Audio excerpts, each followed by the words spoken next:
আর মাইসারা বসে বসে কাপড় জুগাইছে, বিশ্বনবীর চোখ লেগে গেছে, শুয়ে গেছে। একটা দল পেরিয়ে গেছে ওইদিকে, জি, খ্রিস্টানদের দল, খ্রিস্টানদের দল ওইদিকে পেরিয়ে গেছে।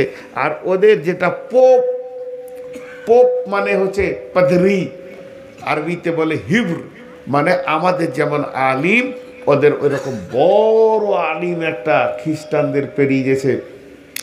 আর ওর পেছনে গাদা শিষ্য যেছে, যেতে যেতে যেতে যেতে থমকে দাঁড়িয়ে গেল রসুলকে দেখে, এমন করে দাঁড়িয়ে গেল।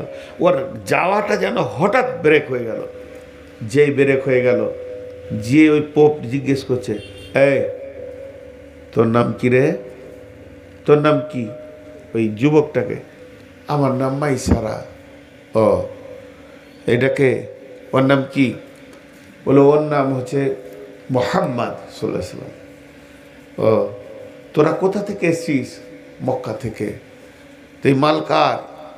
মাল খাদিজার। ও মহিলা সবাইকে ব্যবসা দেয় লাভের ভাগাভাগিতে। তো ওই মোহাম্মদ সাল্লাল্লাহু আলাইহি ওয়াসাল্লাম ওর ম্যানেজার, ওর ব্যবসা, ওর ভাগাভাগিতে লাভ ব্যবসা করতে এসছি, আমি এসছি মাল বহন করার লেগে।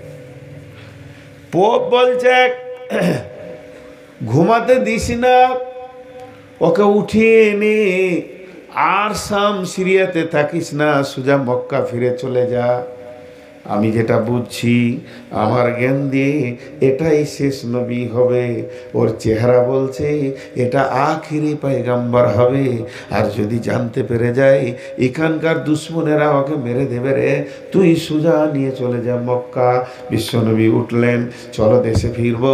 ফিরে যখন আসছে, খাদিজার কাছে গিয়ে উঠলো, মালগুলো ভাগাভাগি করে দিল, যেটা করে হ্যাঁ ঠিক আছে।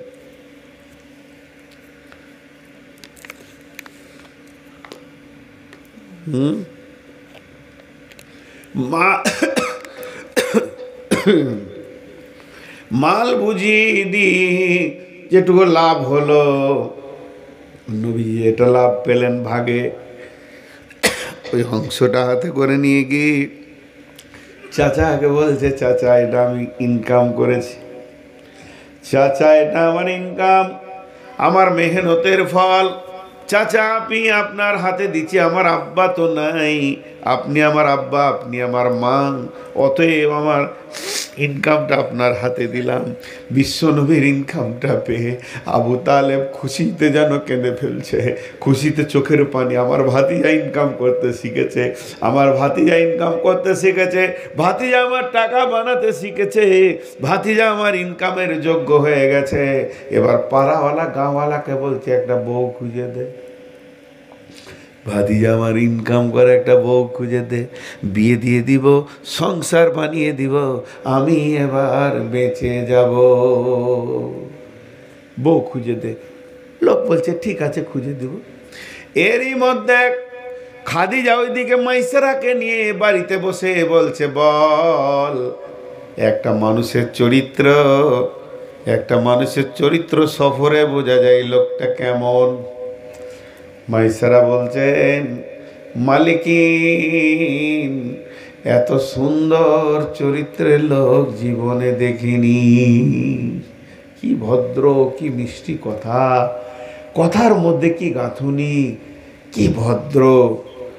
মালিকিন 2 নম্বর ওই লোকটাকে আমি একটা খেয়াল করেছি, যত মরুভূমিতে আমি হেঁটেছি চারিদিকে গাছপালা নাই, কিন্তু এত প্রখর রোদের ভিতরেও আল্লাহর কি মহিমা, যেন একটা মেঘের ছায়া আমাদের সঙ্গে থেকেছে, এটা আমি দেখেছি। নিশ্চয়ই লোকটাকে আল্লাহ ভালোবাসে।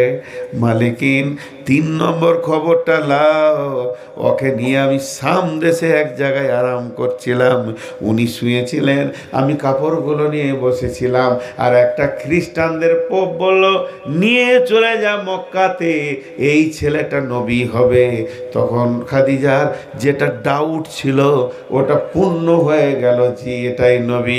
খাদিজা একবার ভাবছে, যুবক তো তরুণ যুবক, বয়স তো 24, বয়স তো 25, আর আমি হলাম 40 বছরের বুড়ি আমাকে বিয়ে করবে কি না। বিয়ের মানসিকতা তৈরি হলো। একবার মনে মনে করে প্রস্তাব দিই, একবার করে আবার পেছিয়ে আসে, না প্রস্তাব দিব না, না একবার প্রস্তাব দিই। এত দামি মানুষের পায়ের নিচে যদি জীবনটা কাটাতে পারি, আমি খাদিজাও ধন্য হয়ে যাব। খাদিজা প্রস্তাব দিলেন, নাফিসা বলে একটা মেয়েকে দিয়ে, যাও রসুলের চাচার কাছে যাও, মোহাম্মদের চাচাকে বলে এসো আমি খাদিজা রাজি আছি, মোহাম্মদ রাজি আছে কিনা। বিশ্ব নবীকে যখন এই প্রস্তাব পৌঁছালো, আল্লাহ নবীকে ডাকছে ওর চাচা, বেটা মোহাম্মদ, মোহাম্মদ রে বেটা, আয় বাবা আয়, আয় বস। বসালেন, বসানোর পর বলছে, বেটা খাদিজার তরফ থেকে তোকের বিয়ের প্রস্তাব এসেছে। বিশ্বনবী হ্যাঁ বললেন না, বিশ্বনবী নাও বললেন না, বিশ্বনবী হ্যাঁ বললেন না, না বললেন না, বরং মাথাটা হালকা নামিয়ে একটু মুচকে হাসলেন। এটাই দেখে আবু তালেব বুঝে নিলেন বেটা আমার রাজি আছে। তখনই আবু তালেব বলে দিলেন, নাফিসা রে খাদিজাকে রেডি হতে বলো। একটা দিন ধার্য করে আবু তালেব নিজে খুতবা পড়ে বিয়ে পড়িয়ে দিলেন। এখনকার বাপ মাদের একটা ডিউটি শেষ হয়ে গেছে, বউ খোঁজা ডিউটিটা শেষ, ছেলেরাই খুঁজে নিয়েছে নাকি ভাই? খুব দামি দিন চলে এসছে, আর লজ্জা করার কিছু নাই। বিয়ের আগেই চলাফেরা, উঠা বসা, ফোন করা, গল্প করা, হাট বাজার ঘোরা, মেলাতে ঘোরা বিয়ের আগেই শুরু হয়ে গেছে। খালি যদি একবার শুনতে পাই যে ওর সঙ্গে আমার বিয়ে হবে। জি ভাই, সেই যুগটা কেমন ছিল! এত ট্যালেন্টেড মানুষ, পৃথিবীর অদ্বিতীয় মানুষ, সে এত লজ্জা, তা বলল বিয়ে হয়ে গেল। এতদিন ছিল ম্যানেজার, এতদিন ছিল বাড়ির কাজের ম্যানেজার, এবার নবী মুহাম্মদ সাল্লাল্লাহু আলাইহি ওয়াসাল্লাম হয়ে গেল বাড়ির লোক। খাদিজা সহিলেদেরকে বললেন, ঘর সাজাও, ঘরকে তৈরি করো, আমার সঙ্গে আমার নবস্বামীর আলাপ পরিচয় হবে, যেটাকে বাসর ঘর বলে, তোমরা সাজাও। বান্ধবীরা সাজালেন, বিশ্বনবীকে ডাকা হলো। বিশ্বনবী বাসর ঘরে বসে আছেন, আম্মা জান খাদিজা প্রথম স্বামীর সঙ্গে আলাপে যাচ্ছেন। এর আগে খাদিজার একটা স্বামী মারা গেছে, একজন তালাক দিয়েছে, খাদিজার তৃতীয় নম্বর পড়েছে নবী মুহাম্মদ সাল্লাল্লাহু আলাইহি সাল্লাম। কিন্তু নবীজির জীবনে প্রথম মহিলা আম্মা জান খাদিজা। এবার খাদিজা যখন গিয়ে দেখছেন নবীজির মুখ যেন ভারাক্রান্ত হয়ে রয়েছে, এমনিতেই মেয়ে ছেলেরা একটু বেশি কথা বলে। খাদিজা মুখ খুলে দিলেন, ইয়া মুহাম্মদ, তুমি আমার অধীনস্থে কাজ করেছো, আমার কাছে ব্যবসা করেছো, আমার ব্যবসা থেকে তুমি কিছু করেছো বা দিন দুনিয়া করছো, এর জন্য আমার প্রস্তাবকে প্রত্যাখ্যান করতে পারোনি। আমায় যে প্রস্তাব পাঠিয়েছি বিয়ের, ওটাকে না বলতে পারোনি। মনে হয় যেন তুমি আমার মতো বুড়িটাকে অন্তর থেকে মেনে নিতে পারোনি। যদি মেনে নিতে, আজকে তোমার মুখ কেন এত ভারাক্রান্ত? আল্লাহর নবী বলছেন, না না খাদিজা, তুমি যেটা ধারণা করছো ওটা নয়, ওটা ছেড়ে দাও। আমার ধারণা ওটা নয়, আমি বলছি কেন মুখটা আমার ভারাক্রান্ত। এক নম্বরে আজকে আমার বিয়ে হয়েছে, আজকে আমার মা নাই, মা যদি থাকতো কত খুশি হতো। আজকে আমার আব্বা নাই, আমার মা নাই, আব্বা নাই, চাচা বিয়ে দিয়েছে। শুধু তাই নয়, আমি ছাগল চড়িয়ে ব্যবসা করে ক টাকা করেছি। আমি যখন আপনার অধীনস্থে কাজ করেছি, অনেক বড় বড় রাজপুত্ররা বিয়ে করতে চেয়েছে, এ খবর আমার কাছে আছে। তারা শত শত ভরি সোনা তোমাকে দিত, চাঁদি তোমাকে দিয়ে সাজিয়ে নিয়ে যেত। আমি একটা এমন গরিব এতিম হতভাগা যে তোমাকে আমি অলংকার দিতে পারিনি। এই লজ্জায় আমার মাথা যেন নাম হয়ে রয়েছে। আম্মা জান খাদিজা বললেন, ও নবী মুহাম্মদ, তখনও নবী হয়নি, আমি বলছি, ও মুহাম্মদ, স্বামী আমার, এটাই যদি আপনার সত্য কথা হয়ে থাকে তাহলে আমার কথা শুনতে হবে। বলে তো বলছে আমার কথা হলো, আমি একটা রাজ ফ্যামিলির মেয়ে, আমার মালের অভাব নাই, তবে আমি এখনই দাঁড়িয়ে দাঁড়িয়ে প্রস্তাব দিছি, আমার সমস্ত উট দুম্বা, আমার যত ঘোড়া ছাগল বকরি আছে, শুধু তাই নয়, সোনা দানা যা আছে, স্থাবর অস্থাবর যত জমি জায়গা আছে, সমস্তকে এক্ষুনি আমি আপনাকে দান করে দিলাম। শুধু মাল তো দূরের কথা, জমি জায়গা টাকা পয়সা তো দূরের কথা, ইভেন আমার বডিটাও দান করে দিলাম। আপনি বলবেন তবেই আমার হাত ধরবে, আপনি বললে আমার পা চলবে, নচেত আমার পা চলবে না, আপনি বললে আমার চোখ দেখবে, নচেত দেখবে না, আপনার হুকুমের ভিতরে আমার বডি চলবে। ও মুহাম্মদ, এবার আমি কাঙালি, আপনি ধনী, একটা বার বলেন, এবার আপনি হাসি মুখে গ্রহণ করে নেন গরিবটাকে। আম্মাজান খাদিজার কথাটা কত চমক কথা, গরিবটাকে কবুল করে নেন। বিশ্বনবী বলেন, খাদিজা রে, প্রথমবারের প্রস্তাব, আমি একটুকু ব্রেক করছি তোমাকে, তুমি দ্বিতীয়বার চিন্তা করো, মালগুলো তুমি আমাকে দিও না, তুমি তোমার অধীনস্থে রেখে নাও। যদি আমাকে দাও তাহলে আমার একটা অভ্যাস আছে, তোমাকে বলে দিই, মাল থাকলে আমি দান করে দিই। এতিম কাঁদবে, বিধবা কাঁদবে, রাস্তাঘাটে ফকির কাঁদবে, মিসকিন কাঁদবে, এটা আমি সহ্য করতে পারবো না, অভাবীকে আমি চোখে দেখতে পারবো না, অতএব সমস্ত মাল হয়তো দান হয়ে যাবে, তবে তোমার অধীনে থাকলে তুমি নিজের মতো করে রাখবে। আল্লাহর নবীকে বলে দিলেন, খাদিজা আমি দান করেছি তো করেছি, মন গেলে রেখেলেন, মন গেলে আপনি দান করে দেন। বিশ্বনবী কাঁদতে কাঁদতে বলেছিলেন, আয়েশা রে, ওর কথা আমি মহৎ পর্যন্ত ভুলব না। আয়েশা, যখন আমাকে কেউ বিশ্বাস করেনি, জীবনের প্রথম আমাকে খাদিজা বলেছিলেন মুহাম্মাদুর রাসূলুল্লাহ, আমাকে রসুল বলে কবুল করে নিয়েছিলেন। আশহাদু আল্লা ইলাহা ইল্লাল্লাহু ওয়া আশহাদু মুহাম্মাদান আবদুহু ওয়া রাসূলুহু, মহিলা প্রথম আমি ঈমান এনেছিলেন। যখন আমাকে কেউ 1 টাকা দেয়নি, সেই দিন খাদিজা সর্বস্ব দিয়েছে। আয়েশা রে, আমি কেমন করে খাদিজাকে ভুলি? খাদিজা যেদিন পৃথিবী থেকে বিদায় নেয়, আমি এত নিঃস্ব, আমাকে একটা কাফন কেনার পয়সা ছিল না, আমার চাচার একটা চাদরকে জড়িয়ে দিয়েছি, মাথা ঢাকছি, পা খুলেছে, পা ঢাকছি তো মাথা খুলেছে, এই অবস্থায় ওর পায়ের দিকে 2টা ঘাস দিয়ে ঢেকে দিয়ে দাফন দিয়েছি রে খাদিজাকে, এরই নাম খাদিজা। তাহলে বিশ্ব নবী কেমন ছিলেন? আল্লাহ বলছেন, নবী হ্যাঁ, আলাম ইয়াজিদিকা ইয়াতীমান ফাআওয়া, এই যে খাদিজাকে তোমাকে দেওয়া হয়েছে, এটাও আমি আল্লাহ দিয়েছি।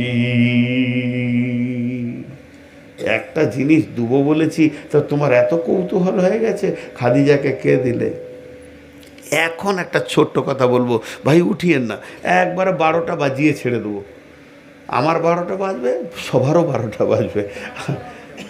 হ্যাঁ, চুপ করে। না, আমার মাইকে কষ্ট হচ্ছে, না আমার মাইকে কষ্ট হচ্ছে, আর আমার 600 সুগার, 600 এতগুলো ওষুধ নিয়ে ঘুরছি।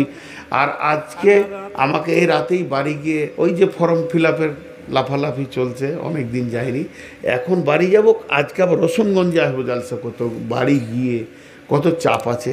তো যে কথাটা আপনাদেরকে বলছি, না হলে অন্যদিকে কথা বলতে গেলে চলে যাবে। মা বোনেরা ধ্যান দিয়ে শুনেন, স্বামীকে কিভাবে দেখতে হয় খাদিজার কাছে জ্ঞান নেন। এখন আপনাদের কারো ছেলের বিয়ে হয়নি, আমাকে বলছেন একটা মেয়ে দেখে দেন। ছেলের বয়স কত? 25। ছেলে আমার গ্র্যাজুয়েশন আছে, মাস্টার্স করেছে, ভালো ছেলে, আমার ব্যবসা বাণিজ্য আছে, একটা মেয়ে দেখে দেন। আমি যদি বলি যে হ্যাঁ একটা মেয়ে আছে বর্ধমানে, খুব সুশ্রী, দেখতে অতি সুন্দর, দেখলেই আমার পছন্দ হয়ে যাবে আপনার, কিন্তু মেয়ের বয়স 40, বিয়ে দিবেন? আরে কথা বলে না, বিয়ে দিবেন? বিয়ে দিবেন না তো যুবকরা করবে, এই যুবকের দল করবে 40 বছরে? প্রথম বলবে বুড়ি। এখন আমার কথা, যে বিশ্ব নবীকে আল্লাহ ওই খাদিজাকে চয়েস করলেন কেন? আজকের বক্তব্য চরিত্র, উদীয়মান তরুণ যুবক, বিশ্বনবী 40 বছরের যুবক মানে ধরলেন প্রেম ময়দানে দ্রুতগামী ঘোড়ার মতো ওনার রক্ত। সেই অবস্থায় বিশ্ব নবীকে খাদিজাকে দেয়া হলো। কেন শুনেলেন? কারণগুলো। এক নম্বরে হলো খাদিজা সেই জামানার বিশ্ব সুন্দরী ছিলেন, বাহ্যিক দৃষ্টিতে অত সুন্দর মহিলা কেউ ছিল না। দুই নম্বরে তিনি পণ্ডিত ছিলেন, তৌরাত জবুর ইনজিলের বিখ্যাত মুফাসসির পণ্ডিত ছিলেন। তিন নম্বর মালি ক্ষমতা ছিল, রাজ ফ্যামিলির মেয়ে, ওকে দেখে কাফের মুশরিকরা খানিক ভয় খেত। বিশ্ব নবীকে এই জন্যেই আল্লাহ তাবারাক ওয়া তাআলা চয়েস করলেন খাদিজাকে। তিন দিকে কাজে লাগবে। একদিকে আমার নবীর যৌন চেতনাকে তিনি মিটাবেন, যৌন চাহিদা মিটাবেন, অতি সুশ্রী মেয়ে। দুই নম্বরে মালিক ক্ষমতার কাজে লাগবে, দিনের কাজে লাগবে। তিন নম্বরে হলো বিচক্ষণ মেয়ের এই যে ব্রেনের হাদিস কোরআনের তফসির রয়েছে, হাদিস কোরআন বলছি, তৌরাত ইনজিলের তফসির রয়েছে, এগুলোতে সে রসুলকে সাহায্য করবে। কেন? বিশ্বনবী যেদিন মার খেতেন, রক্তাক্ত অবস্থায় ক্লান্ত হয়ে কারো কাছে মার খেয়েছেন, কেউ জুতো মেরেছে, কেউ বেজ্জুতি করেছে, কেউ উটের ভড়ি চাপিয়ে দিয়েছে, কলার ধরে টান মেরেছে। ভারাক্রান্ত নবী মুসলিম বাড়ি ঢুকতেন, খাদিজার চেহারাই বুঝে নিত আজকে নবীজি কষ্ট পেয়েছেন। পাশে গিয়ে বলতো, ইয়া রাসূলুল্লাহ, ইয়া হাবিবাল্লাহ, আপনাকে চিনতে পারেনি, আপনি ক্ষমা করে দেন। আপনি ভারাক্রান্ত হবেন না, নিচু হবেন না, নিশ্চয়ই আল্লাহ আপনাকে আখিরি পয়গম্বর বানিয়েছে, একদিন আপনি উঁচু সে করে পৌঁছে যাবেন। যেদিন বিশ্বনবী 10 জনকে কালেমা পড়াতেন, ইসলামের অন্তর্ভুক্ত করতেন, সেদিনও খাদিজা আনন্দের মধ্যে দিয়ে দিন কাটিয়ে রসুলকে বুঝিয়ে দিতেন আপনাকে আল্লাহ কত সম্মান দিয়েছেন। তার মানে নেগেটিভ পজিটিভে উভয়ই খাদিজা পজিটিভ দেখাতেন রসুলকে, আবার রসুলকে ভালোবাসতেন। এই জ্ঞানটা একমাত্র খাদিজার ছিল। একদিকে সুন্দরী, একদিকে ছিল তার জ্ঞান, আর একদিকে ছিল সে মালদার। একটা কথা জিজ্ঞেস করি, মোটর সাইকেল দেখেছেন? আহা, 3 জনা দেখেছে, বাকি কেউ দেখে না। মোটর সাইকেল দেখেছেন? যা একবার হ্যাঁ বলেন, আমি আওয়াজটা শুনতে চাইছি। তো মোটর সাইকেল রোডে চলতে দেখেছেন? এরকম করে চালাতে দেখেছেন? ওদের দিন যদি দেখেন ওর দোয়া কি আছে, হ্যাঁ, ওটা বাংলা দোয়া, আরবি দোয়া নাই। আল্লাহ ডাম্পারে চাকে ফেলে দাও, মানে পিষে যাক, মুড়ে যাক, ওগুলো মরলে রোড খালি হবে, পরিষ্কার হবে, এরকম চালাবে। আপনাদেরকে জিজ্ঞেস করছি, ঠিক উত্তর দিবেন। মোটর সাইকেলের হ্যান্ডেলটা যার হাতে, তার বয়স 25, আর পেছনে যেটা প্যাসেঞ্জার চেপেছে মহিলা, তার বয়স 19। হ্যান্ডেল ঠিক থাকবে? হ্যাঁ, ও যদি চালায় 80-তে, পেছন থেকে আর খানিক পাওয়ার দেবে, আরো তোলো, তাড়াতাড়ি যেতে হবে। হবে কি হবে না? আরে হিন্দি গান বলেন একটা, শুনি তাও। আছে না গান একটা, দোনো জওয়ানি কা মস্তি में सू, तेरा कसूर ना मेरा कसूर, ना तूने सिंगल देखा ना मैंने सिंगल देखा, एक्सीडेंट हो गया डब्बा रब्बा। तू जवान আমিও জওয়ান, মস্তিতে মেতে গেছি, না তু সিগন্যাল দেখলি না আমিও খেয়াল করলাম না, অ্যাক্সিডেন্ট হয়ে গেল, ভেজাল লেগে গেল। তাহলে দুজনাই যদি জওয়ান হয়, গাড়ি বেকন্ট্রোল হয়ে যাবে। এবার বলেন, মোটরসাইকেলের হ্যান্ডেল যার হাতে, তার বয়স 24-25, পেছনে বসে আছে বড় বুবু কিংবা খালামা কিংবা ফুফু বসে আছে, তার বয়স হলো 40। একটু আগে বললেই বলবে, এই থামা, আসতেছ, বলবে না? মার্কেটে লোক আছে, আসতেছ, একে কাবু করবে। আল্লাহ তাবারাক ওয়া তাআলা দেখলেন আমার নবী উদীয়মান জওয়ান, আমার নবী স্পিরিট বেড়ে যেতে পারে, কোনো ক্ষেত্রে বেসামাল কথা বলে দিতে পারে। পেছনে প্যাসেঞ্জারটা যদি 40 বছরে না দিই, ওকে কন্ট্রোল করার মতো কেউ থাকবে না। যদি 27 বছরে, যদি 12 বছরে একটা যুবতী দিয়ে দিই, বেকন্ট্রোল চলবে আমার রসুল। এর জন্য খাদিজাকে দিয়ে দিলেন। একদিকে রসুলের চরিত্রকে তিনি ঢেকে রেখেছিলেন, তিনার যৌন ক্ষুধাকে মিটিয়ে, যৌন চাহিদাকে মিটিয়েছিলেন একদিকে জ্ঞানের ভান্ডার দিয়ে রসুলকে সাহায্য করেছিলেন, আর একদিকে মালি সাহায্য করেছিলেন। খাদিজা একবার যদি বলতো, কে রে, আয় তোকে দেখে নিব, কাফেররা অন্তত ভয় খেয়ে যেত। এর জন্য আল্লাহ তাবারাক ওয়া তাআলা রসুলের চরিত্র গঠন করার জন্য সুন্দর করে আম্মা জান খাদিজাকে দিলেন। এবার চলেন একটু আগে বাড়ি। রসুলের বয়স যখন 45 বছর, আম্মা জান আয়েশার জন্ম হয়। রসুলের বয়স যখন 52 বছর, অর্থাৎ আম্মা জান আয়েশার বয়স যখন 7 বছর, তখন বৈবাহিক বিবাহে আবদ্ধ হন, বন্ধনে আবদ্ধ হন। রসুলের বয়স যখন আপনার কিনা 54 বছর, আম্মা জান আয়েশার বয়স তখন 9 বছর, সেদিন তেনাদের বাসর ঘর হয়। রসুলের বয়স যখন 63 বছর, আম্মা জান আয়েশার বয়স তখন মাত্র 18। এখনো 18 বছরের মেয়ে পাওয়া যাবে যার বিয়ে হয়নি। বিশ্ব নবী চিরদিনের মতো চলে গেলেন, আর আল্লাহ আয়াত নাজিল করে দিলেন, নবীদের বিবিরা কিয়ামত পর্যন্ত মুসলমানের মা আর মায়ের সাথে সন্তানের বিয়ে হবে না। কোন সাহাবী বলে ফেলেছিলেন রসুলের সামনে, ইয়া রাসূলুল্লাহ, আপনি মরে গেলে আম্মা জান আয়েশাকে বিয়ে করব। আর তখনই আয়াত নাজিল করে দিয়ে চিরদিনের মতো রসুলের বিবিরা আমাদের মা, আম্মা জান খাদিজা, আম্মা জান আয়েশা, আম্মা জান হাফসা, আম্মা জান সাওদা, আম্মা জান আপনার কিনা এইভাবে এক একটা নবীর বিবিরা আমাদের মা ছিলেন। চিরদিনের জন্য বিয়ে হারাম হয়ে গেল। এবার বিশ্ব নবী বিবি আয়েশা 18 বছর বয়সে বিধবা হলেন। এবার বলেন, একটা 52 বছর যুবকের সঙ্গে 7 বছরের মহিলাকে আল্লাহ চয়েস করেছেন। আল্লাহ নবী বলছেন, আয়েশা রে, তোমাকে আমি তিনবার স্বপ্নে দেখেছি। জিবরাইল আমার কোলে দিয়েছেন। আমি বললাম, জিবরাইল এটা কি? নবীজি বললেন, জিবরাইল বললেন, ইয়া রাসূলুল্লাহ, এটা আপনার বিবি আয়েশা। আমি মুখটা খুলে দেখলাম তুমি আমার বিবি হবে, এটা আমি স্বপ্নে দেখে নিয়েছি। আম্মা জান আয়েশা তিনি এমন একজন বিচক্ষণ মেয়ে, 9 বছর বয়সে বাসর ঘরে গেলেন। কিন্তু বাসর ঘরে যেদিন যান, তাহলে রসুল আম্মা জান আয়েশার ব্রেনটা একবার দেখেন কত মেজরিটি হয়েছে। 2টো পুতুল নিয়ে চলে গেছে। আপনাদের দিকে মেয়েরা আগেকার যুগে ছিল, এখন কিনতে পাওয়া যায়, ওই পুরাতন কাপড়কে পুতুল বানাতো না, খেলা করতো, মাটির বানাতো। এখন পুতুল কিনে পাওয়া যাচ্ছে, ডল কিনে নিয়ে এসে ছেলেরা খেলছে। তো ওই পুতুল কিনতো, যে 2টো পুতুল হাতে করে বাসর ঘরে গেছে।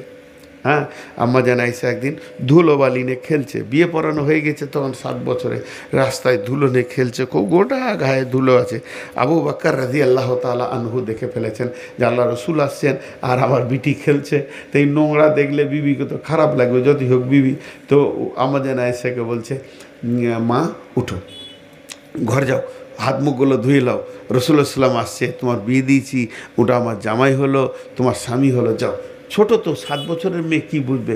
বাড়িতে গিয়ে মাকে বলছে, মা আমাকে ভালো করে কাপড় চোপড়গুলো সাফ করে আমার মুখ হাত ধুয়ে দাও, আমার স্বামী আসছে। আব্বা বললো, সাজিয়ে দিল। আল্লাহ রসুলের কাছে ডাইরেক্ট গিয়ে আসসালামু আলাইকুম। তা আল্লাহ রসুল বলছে, তো তুমি খুব খেলতে ভালোবাসো না? তোমাকে সব সময় দেখি তুমি খেলা করো, তোমার তো কোনো কাজ নেই, তুমি খেলা করো। বলছে, হুজুর আমি শুধু খেলতে পারি না, দৌড়তে পারি। আল্লাহ রসুলের হাত ধরে দৌড়েছিলেন। আল্লাহ রসুলের টান মারলেন, আসেন আমি দৌড়বো। তা আল্লাহ রসুল আম্মা জান আয়েশাকে খুশি করার জন্য দৌড়লেন। হাজি ভাই, ছোট ছেলের পা, তাও রসুলের সঙ্গে পারবে না।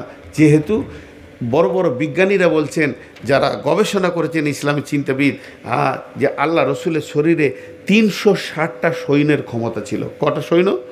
360টা, কাউকে একবার থাপ্পড় মারলে ওকে 14 মানে চর ঘুরিয়ে দিত। সেই নবী। তা আল্লাহ রসুল আম্মাজান আয়েশাকে খুশি করার জন্যে একটু ঢিলা দিলেন, আর আম্মাজান আয়েশা এগিয়ে গেল। তো টানা দিয়ে দিয়ে কথা বলেছিল, বিশ্ব নবী হেরে গেল, আমার সঙ্গে পারলে না, আমার সঙ্গে দৌড়ে পারলে না, যেমন ছোট ছেলেরা বলে। রসুল সব শুনলেন। একদিন বিশ্বনবী সফর থেকে ফিরছিলেন, জিহাদের সফর ছিল, চাঁদনি রাত, সমস্ত সাহাবীরা রয়েছেন, আম্মাজান আয়েশাও রয়েছেন রসুলের সঙ্গে। আম্মাজান আয়েশা রসুলের সাল্লাম বলেন, ও সাহাবীরা তোমরা আগিয়ে যাও, তোমাদের মায়ের সঙ্গে আমার একটু প্রয়োজন আছে। সাহাবীরা সব আগিয়ে গেলেন। আল্লাহ রসুল বললেন, রে আয়েশা, একদিন তুমি আমার হাতটা ধরে আবদার করেছিলে, আমি তোমার সঙ্গে ধরেছিলাম, আজকে আমি আবদার করছি, তুমি আমার সঙ্গে ধরো। তখন 18 বছরে 17-18 বছরে হেমসেম হয়ে গেছে, মা আমাদের পরিপূর্ণ শরীরে হয়ে গেছেন। তো এবার দৌড়বে কী করে? দৌড়তে দিয়ে আল্লাহ রসুল আগে বেড়েছে। আল্লাহ রসুল সেই দিন কিন্তু আর মৌকা দেয়নি, দৌড়ে আগে চলে গেছে। এবার আল্লাহ রসুল তো বলবে তুমি হেরে গেলে, কারণ আল্লাহ রসুল একদিন শুনেছে, আজকে আম্মাজান আয়েশাকে শুনতে হবে। যে আল্লাহ রসুল বলতে যাচ্ছে তুমি হেরেছে, আম্মাজান আয়েশা কত চালাক ছিলেন, বলছে ড্র হয়ে গেল, একদিন আমি জিতেছি, একদিন আপনি জিতেছেন, কোনো কথা বলা যাবে না, ভেজাল হয়ে গেল। এই ছিলেন আম্মাজান আয়েশা। আম্মাজান আয়েশা কেমন ছিলেন? বাসর ঘরে পুতুল নিয়ে চলে গেছিলেন। আল্লাহ আম্মাজান আয়েশা কেমন ছিলেন? হজরত আলী কে হচ্ছে? আম্মাজান আয়েশা হজরত আলীর কে হচ্ছে? কথা বলে না, শাশুড়ি। তখন থেকে ভুল শুনছে। আম্মাজান আয়েশা রসুলের বিবি, আর হজরত আলী ফাতেমার স্বামী, ফাতেমা হলো রসুলের বেটি, তাহলে শাশুড়ি হচ্ছে না। হজরত আলী বলছেন, কোনো একটা ঘটনাকে কেন্দ্র করে লম্বা ঘটনা, সেদিকে আমি যাচ্ছি না, শুধু এতটুকু বলছি। আল্লাহ নবী হজরত আলীকে বলছেন, আলী রে, তোমার শাশুড়ি সম্পর্কে তুমি কিছু বলো। হজরত আলী হেসে বলছেন, আমার শাশুড়ি অতি ছোট মানুষ, এর থেকে আর কিছু আমি বলবো। এবার বলেন, আলাম ইয়াজিদকা ইয়াতীমান ফাআওয়া, এটা তফসির করতে গিয়ে কি কি বলেছেন? আলাম ইয়াজিদকা ইয়াতীমান ফাআওয়া, ফাআওয়া, ফা বলতে কে? ওই ব্যক্তি যার নাম হলো হযরতে আবু তালেব। একটা গেল। কোন কোন মুফাসসির বলেন ফাআওয়া বলতে সমস্ত সাহাবীর কথা বলা হয়েছে। 2 নম্বর হলো আজওয়াজে মুতাহহারাত, রসুলের বিবিদের কথা বলা হয়েছে।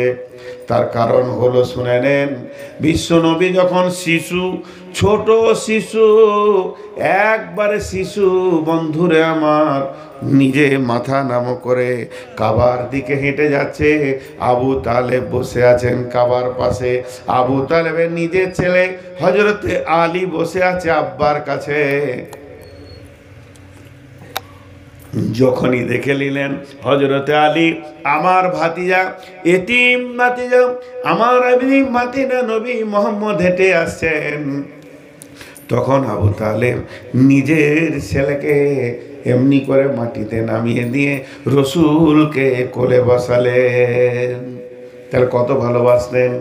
শুধু তাই নয়, বিশ্বনবী খেলার মাঠে গেছেন, বাড়ি ফিরল কিনা খোঁজ কে নেবে না আবু তালেব। একদিন বিশ্বনবী আবু তালেবকে জড়িয়ে ধরে বলছেন, চাচা, এখানে যতগুলো ছেলে খেলছিল, যতগুলো ছেলে আনন্দ করছিল, তাদের মা আব্বা তাদেরকে ডেকে নিয়ে গেল। আই পৃথিবী থেকে আমার মা আব্বা নাই। আবু তালেব কোলে তুলে নিয়ে চুমা দিয়ে বলছে, বেটা, আমাকেই আল্লাহ তোমার আব্বা করেছে, আমাকেই তোমার মা করেছে, এ দায়িত্ব আমার উপরে পড়ে গেছে বাবা। এর নাম হলো আবু তালেব। একদিন বিশ্বনবী খেলো কিনা খোঁজ নিবে কে, রাতে ঘুমালো কিনা খোঁজ নিবে কে, যে লোকটা তার নাম আবু তালেব। শুধু এই পর্যন্ত নয়, বিশ্বনবীর বিয়ে কখন হবে চিন্তা ভাবনা করা, খাদিজার সাথে বিয়ে দেওয়া, কারণ কে না আবু তালেব। তারপরে শুনেলেন বিশ্বনবী কাজ করবে কে, কি করে তার সংসার চলবে, এ ব্যাপারে চিন্তা করেছেন কে? আবু তালেব। আল্লাহ তাবারক ওয়া তাআলা বলছেন, দেখ আমি তোর এমন একটা চাচা দিলাম, তোর জিন্দেগিতে সে আপন জনের কাজ করলো। কেউ আর বলছে আসহাব, সাহাবীরা ওই উহুদের যুদ্ধে বিশ্বনবী দাঁড়িয়ে আছেন, এমন সময় কাফের বেঈমানেরা তীরকে রেডি করেছেন, রসুলকে দুনিয়া থেকে সরিয়ে দিব। হযরতে তালহা দেখতে পেয়েছেন আল্লাহর নবীকে লক্ষ্য করে কাফেররা তীর রেডি করে ফেলেছেন। তালহা যেখানে ছিল দৌড়ে এসে বিশ্ব নবীর সামনে দাঁড়িয়ে গেলেন। বিশ্ব নবীকে উহুদের পাহাড়ের প্রান্তদেশে লুকিয়ে দিয়ে তালহা সামনে দাঁড়িয়ে গেলেন।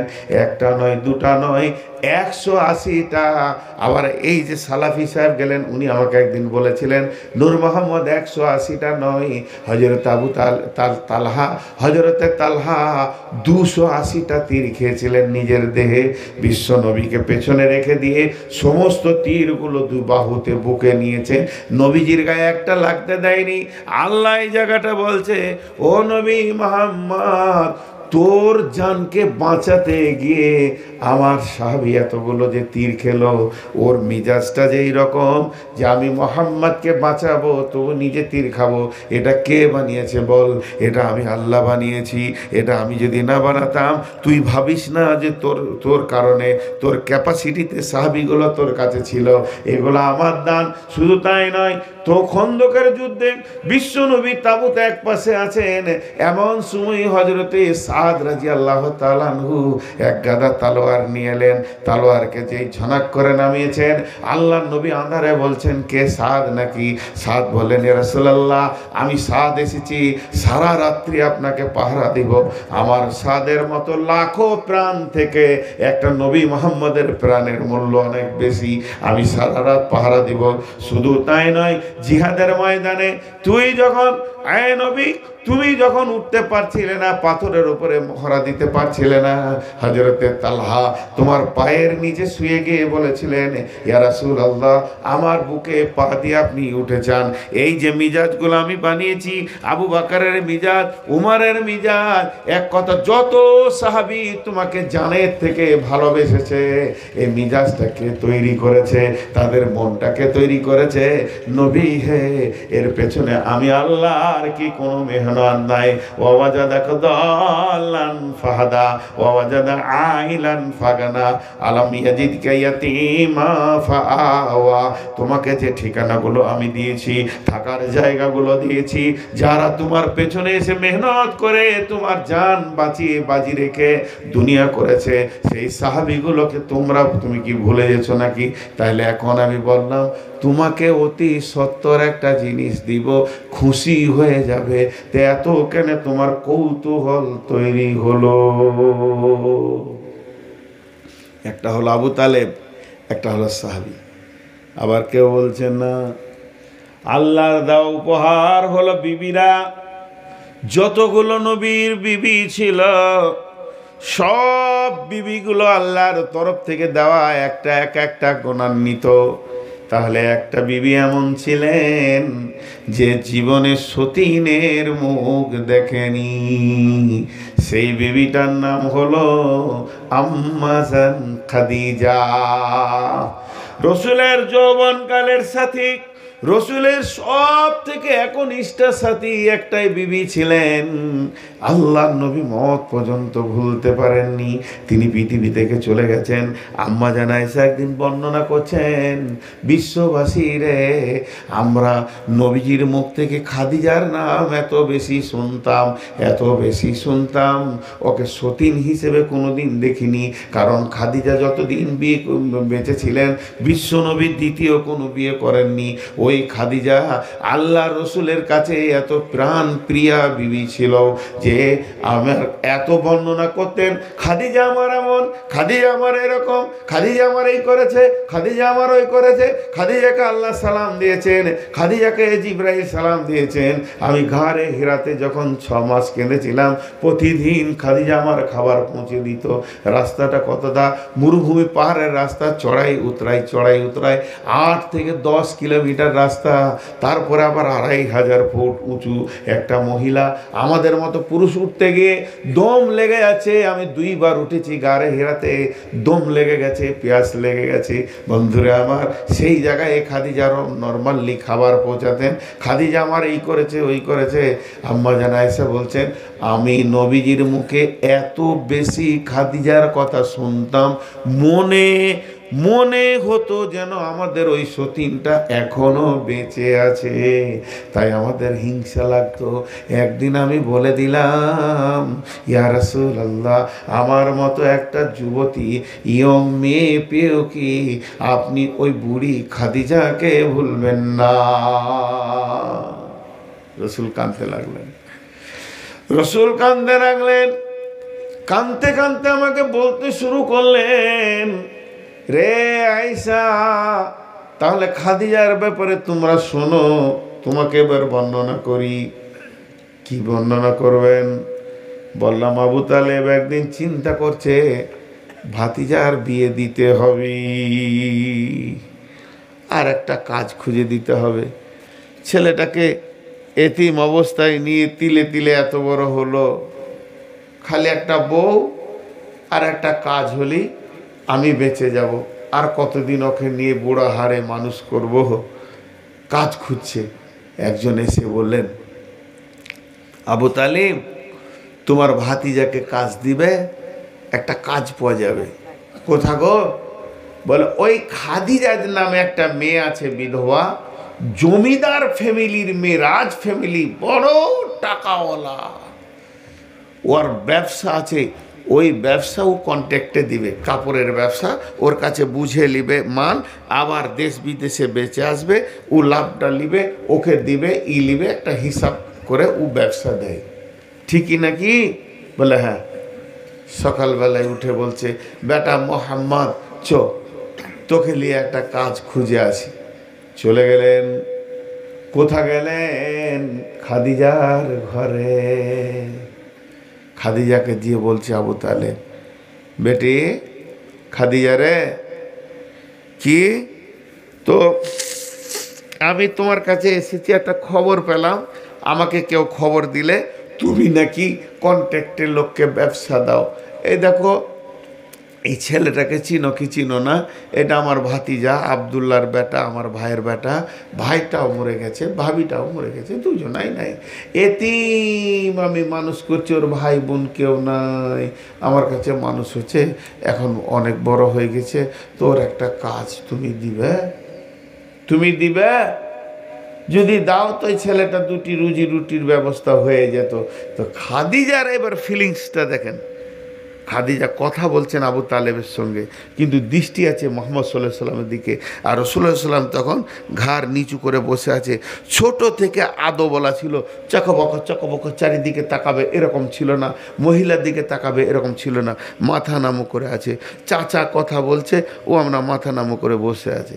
সে যুগে তো পর্দা ছিল না। খাদিজা তৌরাতের হাফিজা ছিলেন, আগের কিতাব তৌরাত ইনজিলের হাফিজা ছিলেন, গোটাটা মুখস্থ ছিল। শুধু তাই ছিল না, খাদিজা ব্রেনিয়ান ছিলেন, কতটা ও তফসির পর্যন্ত জানতো। ওখান থেকে শুনেছে, ও নিজে পড়েছে, একটা মোহাম্মদ নামে নবী আসবে, তার চেহারাটা এরকম হবে, চুলগুলো কুঁচকানো কুঁচকানো হবে, নাকের আগালটা হালকা টাড়া হবে, চেহারা উজ্জ্বল বর্ণ হবে, চাপা ভুরু হবে, চেহারাটা দেখতে বড় সুন্দর হবে। খাদিজা রসুলের চাচার সঙ্গে কথা বলছে, আর ব্রেনে তৌরাতের সঙ্গে ইনজিলের সঙ্গে রসুলকে মিলিয়ে মিলিয়ে দেখছে, মনে হচ্ছে যেন এটাই নবী হবে। কথাটা ক্লিয়ার হলো না, ওর মনটা খালি বলে হতে পারে, খুব ক্লিয়ার নয়। খাদিজা কথা দিলে, হ্যাঁ দিব, ওকে কাজ দিব, কাল সকালে পাঠিয়ে দিন, ও কাজ করবে। বিশ্বনবী সকালে গেলেন, কাজের নিয়তে বেরিয়ে গেলেন। খাদিজা বড় একটা কাপড়ের বোট গাঁটকে তৈরি করে সুন্দর করে বেঁধে বললেন, মোহাম্মদ যাও, তুমি বাণিজ্যে বেরিয়ে যাও, এগুলো ব্যবসা করে নিয়ে এসো, তারপরে যেটা লাভ হবে তোমার আর আমার। এইবার আল্লাহর নবী যখনই বেরিয়ে যাবেন, মাইসারা বলে একটা যুবককে ডাকলেন খাদিজা, যে বললেন, মুহাম্মদ, এই মাল তোমাকে বহন করতে হবে না। এই মালকে বহন করার জন্যে আমি তোমাকে একটা গোলাম দিছি, গোলামটার সঙ্গে নিয়ে যাও। গোলামটার সঙ্গে নিলেন মাইসারাকে। এবার চলে গেলেন ঘুরতে ঘুরতে ঘুরতে ঘুরতে নবীজি শামে পৌঁছে গেলেন।